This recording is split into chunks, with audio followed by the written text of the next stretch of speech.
Hey guys,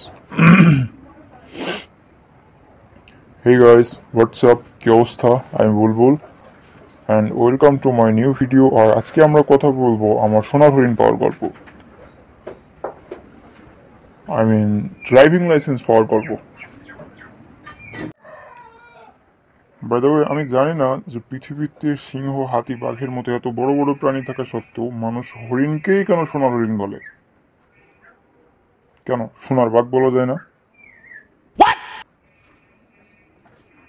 দূর, তাতে আমার কি? ওকে, তারপর intro. Look me in the face, tell me that you love me, even if it's fake. Wait, বাকি গল্পটা আমার বস বলবে। যাই হোক, তো ফার্স্ট প্রসেস ছিল আমাদের ড্রাইভিং লাইসেন্সের জন্য লার্নার কার্ড করা। আমি লার্নার কার্ডের জন্য আবেদন করেছিলাম 24শে সেপ্টেম্বর 2020, আর আমার ডেট পড়ছিল 27শে এপ্রিল 2021। হ্যাঁ, এটা অবশ্যই একটা বড় সময় ছিল। তারপরও মোটামুটি লার্নার কার্ড দিয়ে বেশ কিছুদিন চালানো হয়েছে।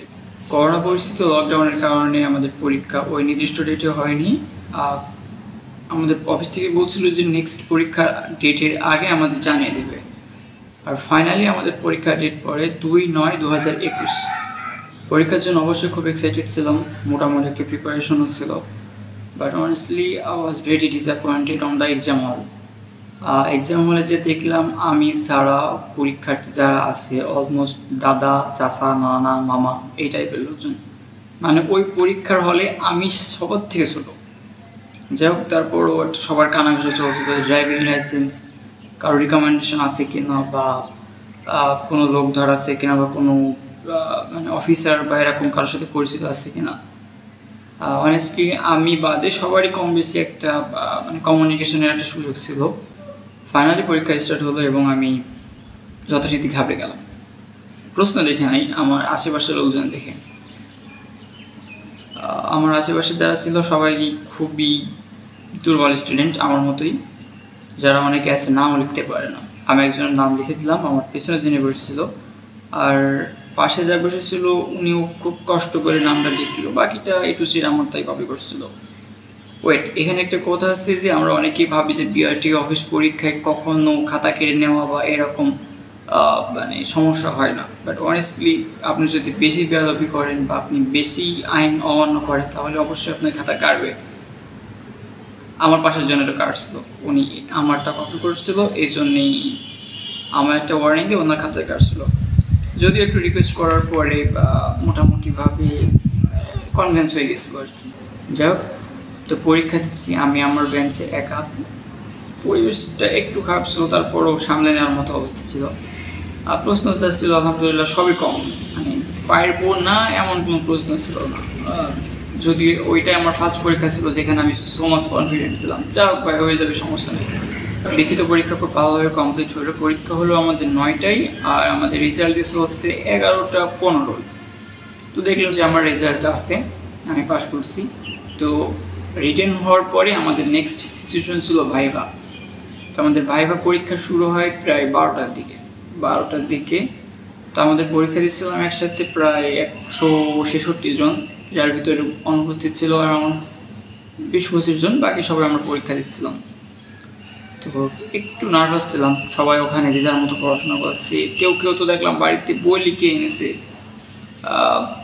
এক একজনের এক এক রকম প্রিপারেশন চলছে। তারপরেও বেশ কিছু লোকজন ছিল যারা আগে থেকেই লোকজন ধরে আসছিল আর কি, এই জন্য ওদের আর তেমন কোনো প্যারা খাইতে হয় নাই, পুরো রিল্যাক্সে দাঁড়িয়েছে। আরে ভাই কি এর পরীক্ষা, আমরা তো আসছি না। এই সিচুয়েশনের পরে আমি ভাইবা যখন আমার সিরিয়াল আসলো, আমি জানতাম যে একটা সেলফ কনফিডেন্স ছিল যে কোনোভাবে ইনশাল্লাহ হয়ে যাবে। আমার 2টা প্রশ্ন করছিল, 2টা আলহামদুলিল্লাহ কমপ্লিট হয়ে গেছে।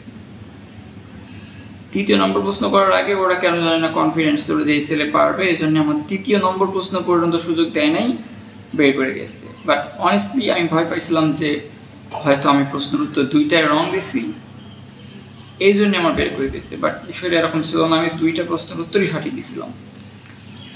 সো তারপর থেকে বেরিয়ে একটু নার্ভাস ছিলাম যে ভাই কি না কি রেজাল্ট আছে। তারপরেও যাও কিছুক্ষণের ভিতরে রেজাল্ট আসলো এবং আই ওয়াজ ফার্স্ট।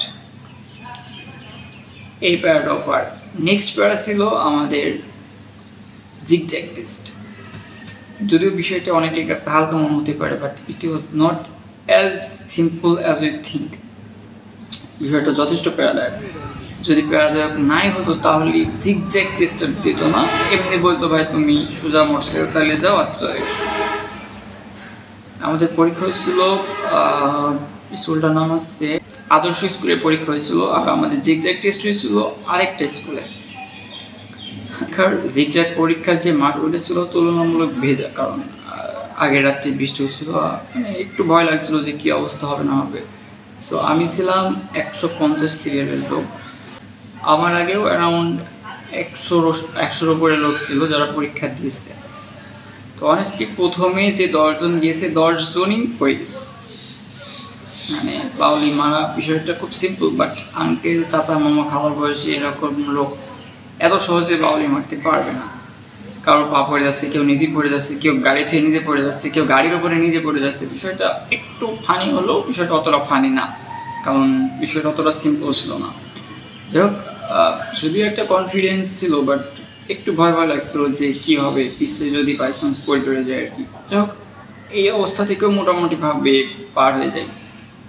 ঠিক আছে, এরা পার হয়ে গেল। তো আমি ভাবছিলাম যে রেজাল্ট হয়তো সরাসরি সহজে দিয়ে দেবে আগের 2টা এক্সামের মতো, বাট আসলে দেয় নাই। আমাদের অপেক্ষা করতে বললো যে তোমরা 2 দিন পরে বিকাল 3টার দিকে, মানে এই ডেটটা ছিল হচ্ছে আপনার এরকম ডেট ছিল, এই তারিখে তোমরা রেজাল্ট পাবো। রেজাল্টের দিন আমি বিআরটি অফিসে পৌঁছালাম এবং আমি দেখলাম যে আমি পাস করছি।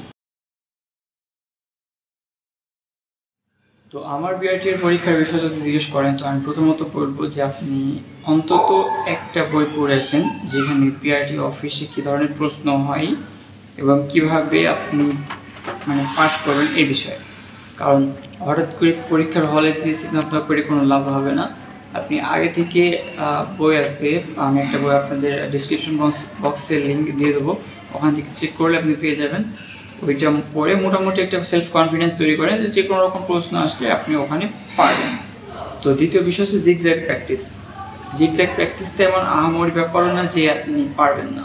আপনি যদি মোটামুটি গাড়ির ওপরে একটা কন্ট্রোল থাকে অবশ্যই আপনি জিগজ্যাগ টেস্ট পারবেন, তবে এই জন্য একটা প্র্যাকটিস থাকা লাগবে। কারণ হঠাৎ করে যে ওই মাঠে বাউলি মারা অতগুলো লোকের সামনে একটু ঘাবড়ে যাওয়ার বিষয় থাকে। সো আপনি অবশ্যই জিগজ্যাগ টেস্ট পরীক্ষা যাওয়ার আগে বেশ কয়েকবার প্র্যাকটিস করে যাবেন, যাতে ওখানে যে কোনো রকম খারাপ সিচুয়েশনে পড়তে না হয়। হ্যাঁ, অবশ্যই এটা অনেকেই মানে ঘাবড়ে যায়, বাট পারা সম্ভব, মানুষ পারছে। জিগজ্যাগ টেস্টের কথা যখন বললাম তখন নেক্সট একটা পয়েন্ট আসছে বাইকের ব্যাপারটা। আপনি চালান 50 মোটরসাইকেল আর আপনি পরীক্ষার দিন নিয়ে গেলেন হচ্ছে NS 160। হঠাৎ করে হাত সেট করার একটা ব্যাপার আছে, আপনি কতটুকুর ভিতর ঘুরতে পারবেন বা আপনি ওই বাইকের ওজন সামলাতে পারবেন কিনা, বাইকের চাকার প্রেশার থেকে শুরু করে অন্যান্য সব কিছু একটা ভ্যারি করে। সো এই সব কিছুর উপরে যদি আপনি হঠাৎ করে একটা নতুন বাইক নিয়েছেন, আপনি যত বড় ভালো ড্রাইভারই হন না কেন, ওই সিচুয়েশনে যে একটু সমস্যা হবে, সমস্যা বলতে পড়েও যেতে পারেন আপনি। এই জন্য আমার রিকমেন্ডেশন থাকবে আপনি যে বাইকে কমফর্ট ফিল করেন, যে বাইকে আপনার অভিজ্ঞতা খুব বেশি, যে বাইককে চালিয়ে আপনি মজা পান, সে বাইক নিয়ে যেতে, যাতে ওই ইম্পর্টেন্ট 1 বা 2 মিনিট আপনি সবই তো বুঝলাম ভাইয়া, তাহলে মানুষ দুর্নীতি করে কেন? দুর্নীতি তো করে মানুষ তার চুলকানিতে, টাকা পয়সার জোরে।